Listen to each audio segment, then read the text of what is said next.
Flick off your jandals, crack a cold one from the chili bin, chuck on some cans, and enjoy a Kiwi take on all things Arsenal.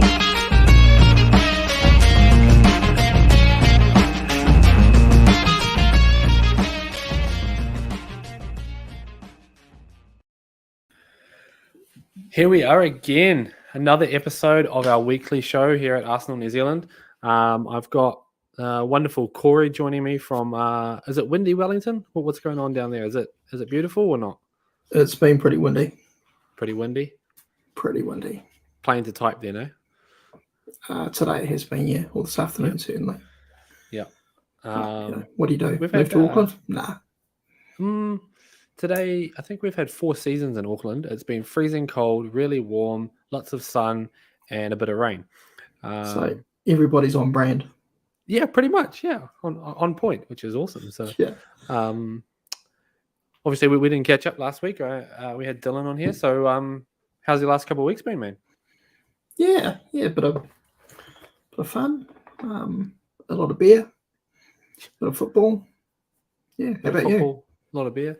Bit of football, bit more football, quite a lot of football, bit of golf, and no beer, but I did some barbecuing, which was quite good. So cranked up the old kettle on the weekend and did a rotisserie chicken, which was quite nice on the old kettle. So awesome.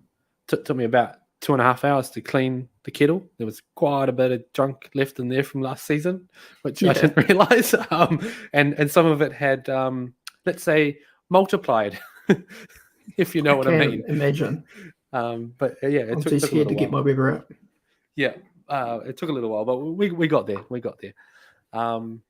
Obviously, it's been a positive couple of weeks for those wearing the cannon on their chest, isn't it?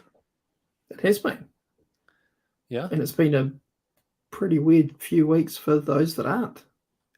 The results have been quite... in numerous ways. Yeah, it's been quite different in terms of results. We'll get to that as we chat through anyway. But we'll get to that. Firstly, before we crack into talking about the match, and I know I've got the teams around the wrong way. I've just realised that we played away, blah, blah, blah, blah. Thoughts on the pink? Let's get it out of the way now. I'm getting one. You're getting one? I love it. I'm getting one. See, I'm mixed opinions. To me, it's not there, but it's the first shirt my wife has said she would wear. So I'm kind of torn. I don't really like it. You can wear one together. I don't really like it, but my wife would wear an Arsenal shirt, so I might buy one, if you know what I mean. Sounds to me like a bit of a no-brainer either way. Yeah. Pretty interesting match that we come up against Bournemouth, though. Yeah, not too bad. Yeah, we've got. I've done a bit of pilfering off social media and managed to find some starting lineups again. Arsenal were unchanged again in their sort of starting lineup. Are you feeling happy? Are you enjoying what we're putting out from this, or the output from this team? I am. I mean, the only consideration for me was whether Tommy starts now that he seems to be back on deck. But you can't really drop Ben White the way he's been playing. Yeah. It's a bit harsh. And you're not going to move either of the other two. So, yeah, as soon as I saw it was going to be the same team, I was quite happy. Yeah, I feel a bit sorry for KT and Tommy, because the players that have kind of come into those positions, whether it's Zinchenko as a new player or White as a, let's say, a makeshift player almost, and a versatile player, have played really, really well in this new sort of dynamic attacking 2-3, whatever we're playing at the back scenario, which is, I suppose, it's going to be hard for them to break into that team. I do wonder if we're playing certain players or certain tactics based on our opposition as well, though. if you know what I mean. But I I think do, but it's also going to be a long season. Don't forget, there's going to be plenty Yes. of opportunity for Yep. everyone to get some minutes. So, while we're still trying to bring a few new faces into the squad and further develop the team in terms of what we're doing, I can certainly see why he doesn't really want to tinker with things too much, just for the sake of it at the moment. And with both, or sort of Tommy to some degree, but certainly with KT, we've learnt the lesson the hard way with him before in terms of rushing him back in. So, I'm quite comfortable taking a more cautious approach, and it means that if it means he's getting a little bit antsy on the sideline, which there's no indication he is, but as I said, there's going to be plenty of game time to go around. Yeah, 100%. In terms of what Bournemouth, I suppose, lined up with and started with, were you? Was there anything of concern or note, or anything you were watching or taking note of? Yeah, I thought they were a little bit disappointing. I thought they'd be a little bit more aggressive in their pressing, which I was a bit surprised with. But aside from that, I mean, I haven't watched them this season, so yeah, I can't get too carried away on my reckons. But based on what I read and heard of their first couple of games, I thought they would be a little bit more aggressive than what they. I mean, they did change their shape a bit in the second half, and that brought them back into the game a bit more. But by then, the damage was done. Yeah, it's. I suppose it's pretty hard to come out and be, would you say, attacking minded when your opposition hits you as hard and as fast as I suppose Arsenal did in that first 10 minutes, right? It's pretty hard to, reply to that, if you know what I mean. Yeah, I mean, it's hard to get a foothold in a match in any sport, but if you don't have the ball, there's not a whole lot you can do aside from tackle and try and put the opposition under pressure so that you do get the ball. Yeah. I think I saw the stat was that like the first 35-40 minutes, Arsenal had like 75% possession. And was it the first half, Bournemouth had one touch in our box? It's so and hard no and no shots. Yeah, it's so hard to play as a team, right? Or do anything really when you don't have the ball. I mean, I suppose that's the whole point of keep ball, right? We seem to be doing it quite well. So and that's the next evolution of what Arteta's trying to do. And obviously, it's one thing doing it against Bournemouth. It's quite different doing it against other opposition. But you can only play who's in front of you at the time. And from a pink shirt wearing Arsenal fan, there was a lot of them. Player, there was a lot to like about it. There was a lot of pink shirts in the crowd, that's for sure. In terms of our bench, the only thing I suppose I maybe raised an eyebrow was Vieira being on the bench. I mean, he's just kind of coming back into training after a bit of an injury, so that was a bit of an eyebrow raiser. But our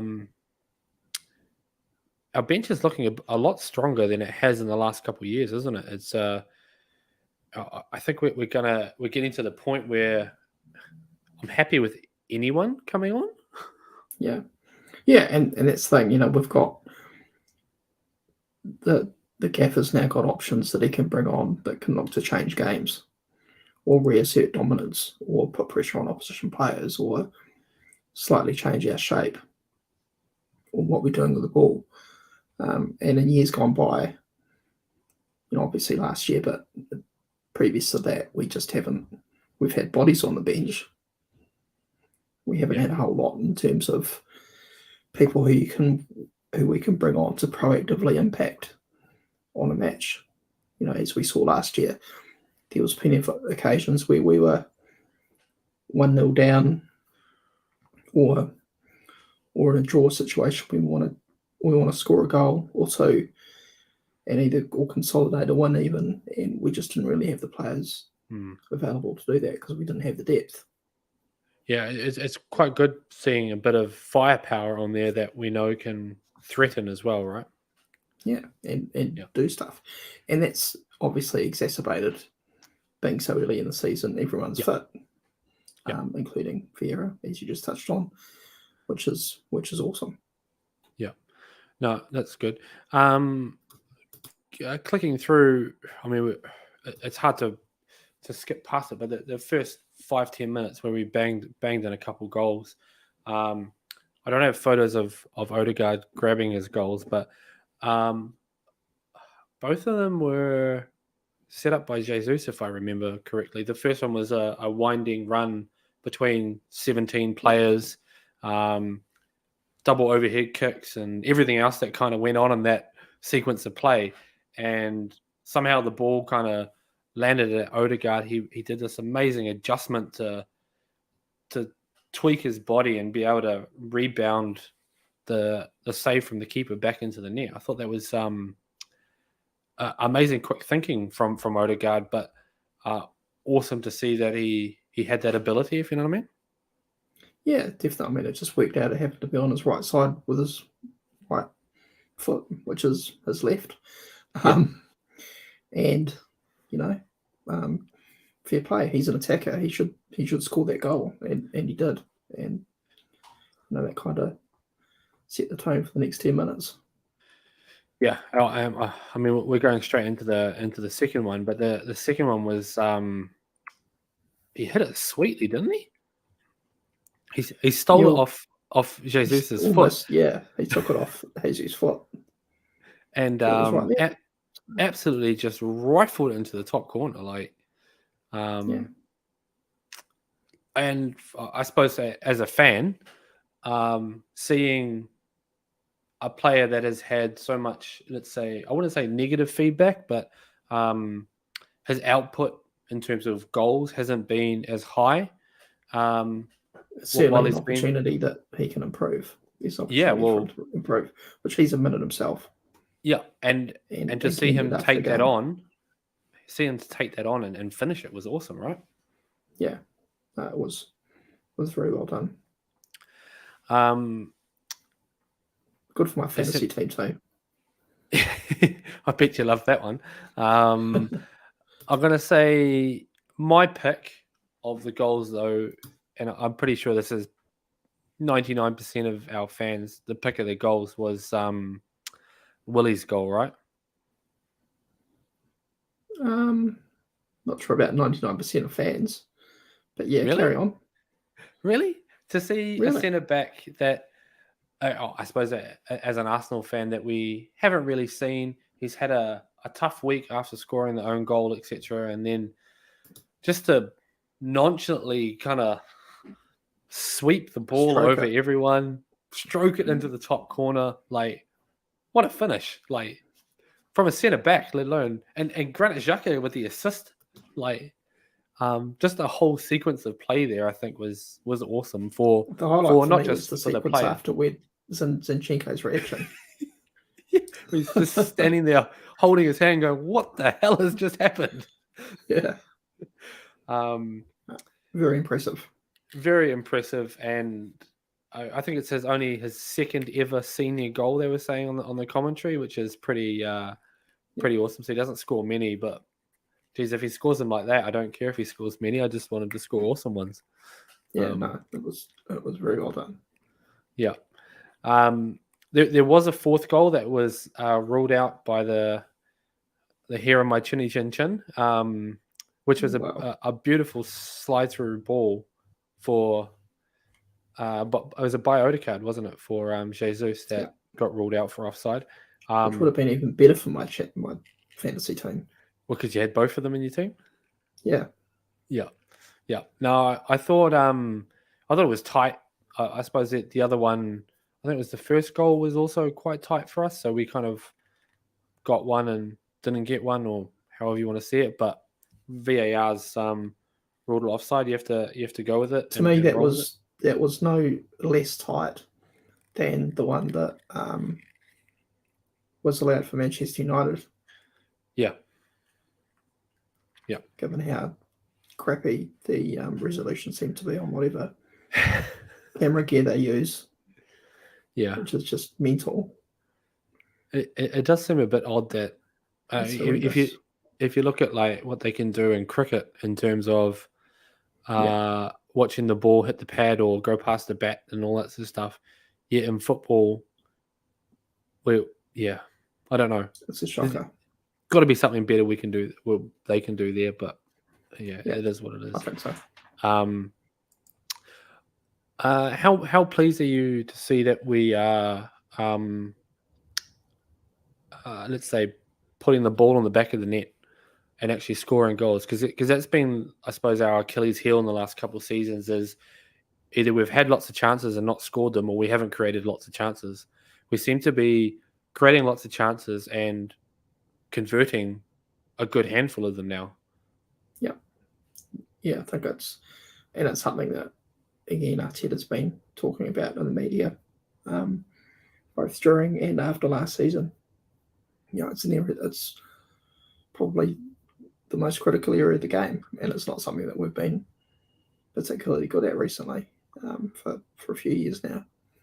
So it's awesome to see, and it's different players contributing in different ways. Yeah, well, I suppose speaking of a few of the players or a few of the performances I've got here, we've talked about Odegaard's couple goals. I thought he was quite influential for us and made that first 10 minutes just kind of a joy to watch. But also throughout the rest of the game, his control of the game was awesome. Jesus, I think we've talked about him every bloody pod we've done this season so far. We all know that he is becoming a little, I want to say a big diamond, really. He's kind of really stepped up and shown who he can be and what he wants to be as well, which is a massive step for us. And I hope we do talk about him every bloody game for the rest of the season. Positively. Like we have been.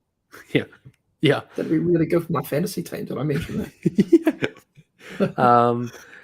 Top right here on the screen, I've got Saliba. Not only his goal, but I think the way he has kind of mentally bounced back from the own goal last match. Not just in that match, but this match as well. He was solid again, wasn't he? Yeah, I mean, for me, that don't get me wrong, the goal's awesome, but that's a bit of a cherry. Yeah. He's there to defend and he's there to play a role in our defensive unit. And from that perspective, he's been outstanding. For certainly across the first 3 games. I mean, he made a bit of a boo-boo with the own goal, but, that was a hair's breadth and could very easily have slipped along the other side of the post. But unfortunately, on that occasion, it didn't. But he's brushed it off. The crowd's really got behind him. And he's just carrying on doing this thing, which is fantastic. Bottom right here, I've got Bukayo Saka. Like, I know he hasn't been involved in too much of the goal scoring things, but what he's doing on the field, also what he's doing on the field though is attracting 2 and 3 defenders to kind of hold him and mark him and open up space for everybody else on the field, which is not something to be taken lightly. But his performances are, there has been a bit of talk like he's not stepping up or he's not kind of performing to the level he was last year and all that sort of stuff. Bear in mind, players around him have changed as well, but the oppositions are focusing a bit more on him, right? Aren't they? Yeah, but it's it's just a part of, I think, the evolution of his game, the evolution of our game as a squad and a team, but also him individually. I mean, he's still a really, really young man. He's he's just played his 100th Premier League game, crazy, which is awesome at his age. And you think for how many of those games he's been almost our primary attacking threat. It's almost criminal. He's 20 and he's played 100 games for Arsenal. It's Just yeah, and he's the second quickest to 100 games behind. Fab. Yeah. Yes, great. Who else? But yeah. So and it's a World Cup year, and I don't want us running him into the ground like we pretty much did. By the end of last year, he was, you could tell he was buggered. Absolutely, he was stuffed. So if he takes a while to get into the season, let's let some of the other guys in the team carry the load quite willingly. Then that's awesome. And it's not as though he's been playing badly. No, not at all. Yeah. The other thing when you mentioned tactics, right? Last year, because we didn't have, let's say, as many creative options, he was kind of our creative option or our outlet. He was our game breaker. Yeah, him and Odegaard were kind of that combination that we relied on heavily. Now that there's other combinations being built on the Jesus Martinelli, the Jesus Odegaard, Martinelli Odegaard, those combinations are starting to build for all of since Xhaka as well. Like he's starting to get in the mix and work. So the focus isn't always about give the ball to Saka and see what he can do. Yeah, I mean his role and what this team needs out of him has moved far beyond what the case was last season. Yeah, in such a relatively short time. Look, the last one I wanted to touch here is bottom left on our screen is not a player, not a manager, not a coach or anything like that, but the fans. I want to particularly mention the 15, 20 minutes just before halftime where our away fans sung the same song on repeat for 20 minutes. Everyone knows what we're talking about, the Tequila Saliba song. One, who the hell came up with that and what a great chant that is. And two, from a team that was, I suppose, had very minimal in terms of our songbook this season, our fans have just hit a new note, right? It's like we've got a ghostwriter in the background writing new chants every week for us. It's awesome, isn't it? Yeah, it's comes off the back of success and positivity and engagement. It's you're working sports marketing. It's it's pretty simple stuff, really. If you can give the people what they want, let them see what they're getting, and more often than not, they'll get on board with it and they'll engage, and that's what we're seeing from our position on the other side of the world. That's what we're seeing happen. Yeah, it's fantastic. Pretty cool. It's pretty cool to see. I'd love to be there. I'd love to be in the middle of that crowd. Hopefully, don't rub it in. Hopefully, with the tour later next year, we will be. But God, man, like how amazing would it have our from watching these games since I was bloody 7 on TV. Since before you could watch. Yeah.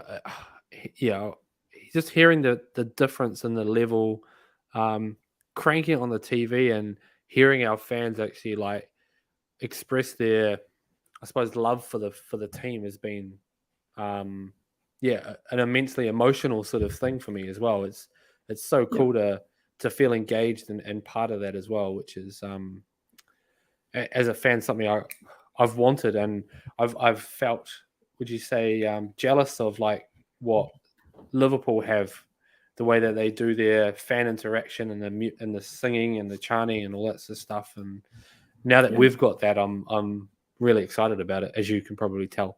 I can tell. Funny that. And like all of them, it's awesome. Yeah. Let's touch briefly on our next match. It's not Bournemouth versus Fulham. There's another faux bar from Mike. That's an interesting one, Mike. Well done. I don't think we're even playing at the Vitality Stadium, are we? And I don't think we've got Craig Dawson as a ref. Anyway, we'll fix that one for next week. Most of it right. Yeah. Arsenal Fulham Sunday 4:30 a.m. That's the main thing there. I've got some stats here which I've managed to dig up. Arsenal have lost none of their 30 home meetings with Fulham in all competitions, which is a pretty awesome stat, and I don't want to jinx it, so I'm touching some wood. No, don't. Fulham have just won just one of their last 15 Premier League meetings with Arsenal, which is a pretty interesting stat. Fulham have remained unbeaten this Premier League season, so they've won 1 and drawn 2. They have. Are they? Sorry, They have. They're in seventh. But they're a little bit further down the table. Are they the? There's a few of us that are Not that far down. Unbeaten category, isn't there? If I look at the numbers, there's 7 teams. They're one of them. We're also one of them, but we've got a few more points. Yeah. Our last 4 home games, we've won them all and netting at least 4 times in the last 2. So 5-1 and a 4-2. We haven't scored 4+ goals in 3 consecutive home games since 2010. So that'll be an interesting one if we can grab a few more goals there. And this one's another positive one in our side is Arsenal are unbeaten in the last 33 Premier League home games against promoted sides since 2010 as well. Your thoughts in terms of, I suppose, how the game will play out or lineups? You think we're going to be lined up the same and roll from there? Yeah, I would think it'll be pretty similar. I wonder if we might see 1 or 2 earlier substitutions than we have the last couple of weeks. And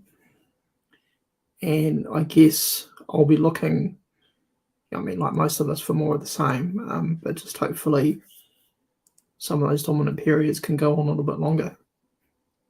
And hopefully we'll get a larger share of those potential goals going in rather than not.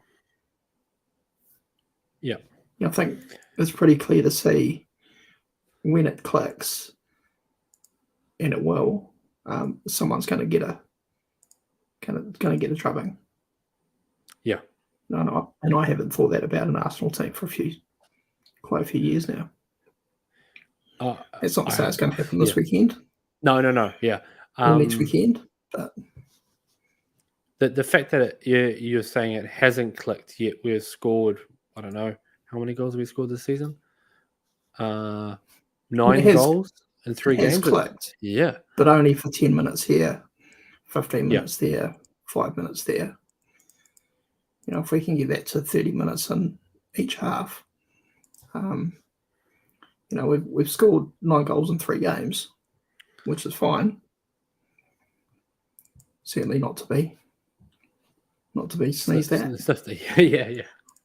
But yeah. I think that this team could easily do something a bit special, and probably will sooner or later. Hopefully sooner. And I think I'm on the same page as you there. I think it's going to be a bit more of a positive outlook. I think as fans we're expecting a bit more now as well from what we've seen. Preseason was good, but the last 3 games of actually proper competitive football have been, I'd say, in the last 5-6 years, the most positive I've felt or looked at with the team we've got, the players we've got, and the level that they're performing at. I'm hoping the lineup stays exactly the same, bar any injuries. I really like the floating Zinchenko.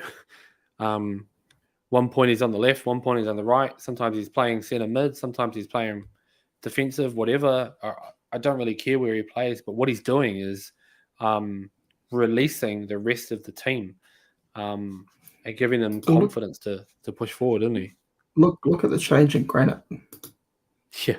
I mean, it's almost, is he even the same player? Yeah.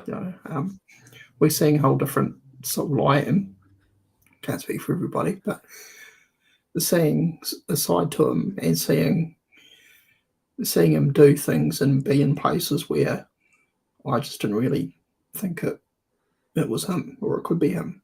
Or possible for him. He's well and truly proved me wrong. Yeah. And good on him. Yeah. What's he got? A goal and 2 assists already? Across the team is massive. Yeah. And I wonder if a lot of that's the mentality of the players that have been brought in as well.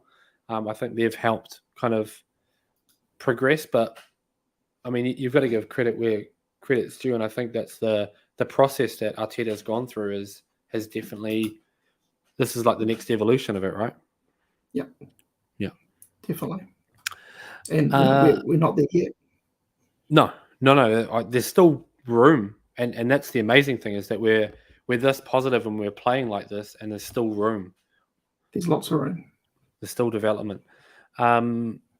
Prediction? 5-1. 5-1. Yeah. 5-1. You're going to give us some goal scorers, or are you just going to let us? Doesn't matter. I don't care. I'm hoping for my fantasy team, the goal scorers can be Zinchenko, Jesus, and Odegaard, split however many ways. Zinchenko can get 4 and Odegaard can get 1. I don't mind. Yeah. See, I'm going. I think you're not far off. I think with your 5, maybe 5-0. I think this might be the game where the drumming comes in. Things will click.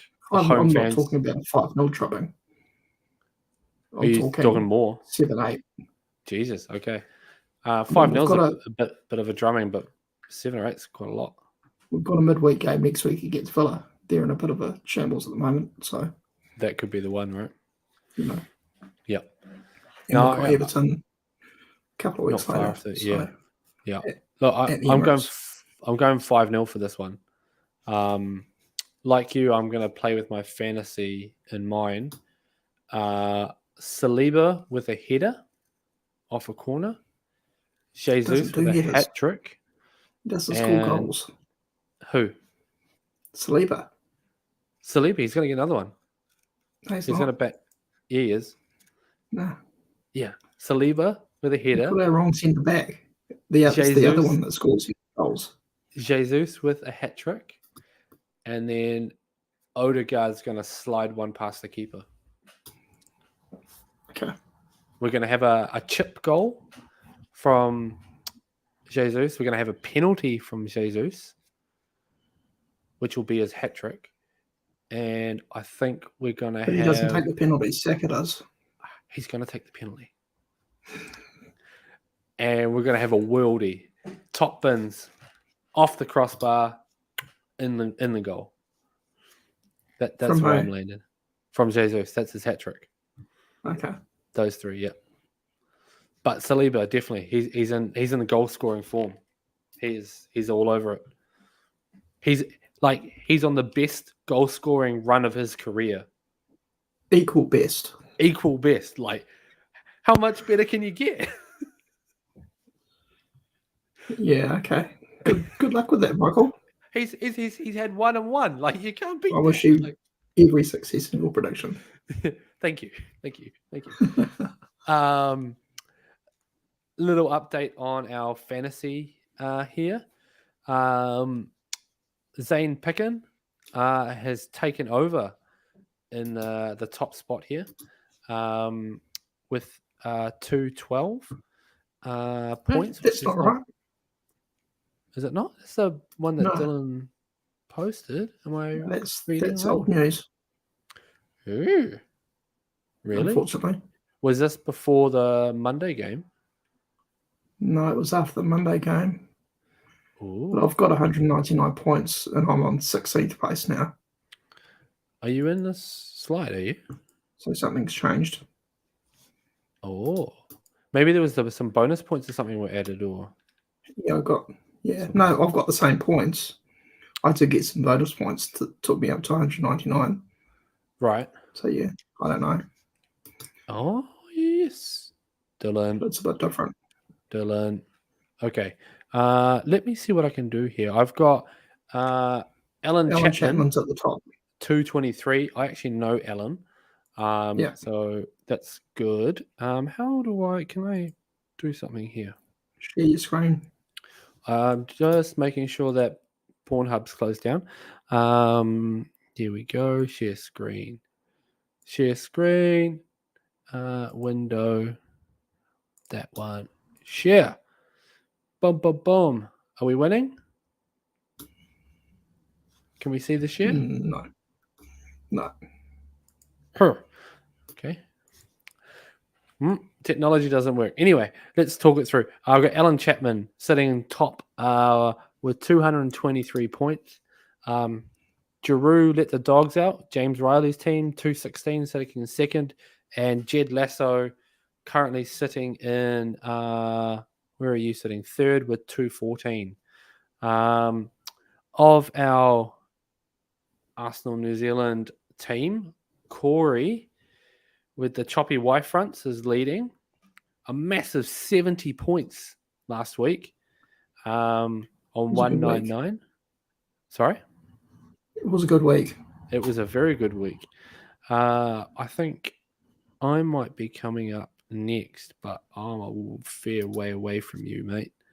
I'm in 58th with 184, so 15 points behind. I had a 69 week, which was, I suppose, good. Getting number 69. Yeah. Who got our highest points? Does it tell us? Can it tell us that? I've got some 71s in here. Steve Harrison, the York Pud United, had a 71. And there was another one. Ben Parsons, What Would Jesus Do? Or Jesus Do? Both had 71s this week. So not bad weeks for them. Pretty good. Dylan's still running the tally, and there's some cool prizes up for grabs for those that carry on the good form for the season. So keep your eye out on our social media page. Sorry? Maybe even pink shirts. Maybe. I think we're putting in our order for our shirts soon for the club. So that'll be quite cool. But anything else from your side? I know there's been some talk about FIFA Fair Play and transfers and a few other bits and pieces going on this week. Any of that spark your interest? Yeah, I don't know. I haven't really done a lot of research on it, but I'm not too worried about the FIFA Fair Play thing. I think that's just a bit of FIFA's a bit bored. So yeah, what can we do between now and the World Cup? We can't really go after the Spanish clubs because they don't give a shit and they're going to do their Super League anyway. And, yeah, we can't go after Manchester United because Manchester United, and we can't go after City because City, and I don't know. We'll go and pick on good old Arsenal. Yeah. It is a bit. We'll see sad, what they've got under their mat. A little bit annoying, but there's also, I think, I want to say Saturday morning New Zealand time is the Europa League draw, isn't it? Yeah. That's going to be an interesting way that lays out, and see the places around the world that or around Europe we've got to travel to. Hopefully it's nothing too weird or wonderful. Yeah. There's always a few curveballs thrown up in that one, but that'll start to shape, I suppose, the rest of the season for us as well. So, and I think they're condensing the first round as well, aren't they? Because it was usually played over 12 weeks, but now it's going to be played over like 8 or 9 weeks or something. The schedule's been changed around because of the World Cup, obviously. So yeah. So that's just going to condense things even more. So, we'll have a chat on that next week and see where we land in terms of the Europa League draw. But here at Arsenal New Zealand, we're both predicting healthy wins for the Gunners this week. So fingers crossed. Yeah, good. Fingers crossed for another Saliba goal. fingers crossed for another 3 points. I'll give you that. Yep. Anyone can score. Yeah. I don't think I'm yet at the point where I'll be disappointed if a certain player doesn't score a goal. I just want us to win and keep winning. Yeah. So, yeah. Keep the momentum going. It's a new headspace. I'm still adjusting. I think it's a new headspace for anyone that supports Arsenal, right? Yeah. Or Liverpool or Manchester United or Chelsea or quite a few clubs are in uncharted territory. Well, I suppose we were in the same At least spot. recently uncharted. We were in the same spot last year, right? Yeah, we were. Like 3 games in, bottom of the table. I'm looking down that bottom half. You got United in 14 with just 3 points, which they picked up on the weekend or on Monday. Liverpool 16th with 2 points after 3 games, -1 goal difference. West Ham, who were kind of predicted to be in and around that top 6 area, bottom of the table, 0 points. It's crazy how I suppose a year can make a big difference, but also you got to put it in mind. It's only been 3 games, and you've seen what Arsenal did last season after 3 games. These guys can turn it around as well. So maybe if they're in that spot after 10, then we can have a bit of a yarn about it. But yeah, it's an interesting turn of fate, which I'm really enjoying because I've got some Liverpool, West Ham mates that I can kind of just grind into a little bit because they certainly did that to me last year. No, you've got a cop up. Fair enough. Yeah, well, if you give it, you got to be able to take it. So Definitely. Awesome, man. I really appreciate your time. I know it's late here on a Wednesday afternoon or evening, so thank you very much for joining me. And all I can say is come on the Arsenal. No worries. It's been a pleasure. Come on the arse. Flick off your jandals, crack a cold one from the chili bin, chuck on some cans, and enjoy a Kiwi take on all things Arsenal.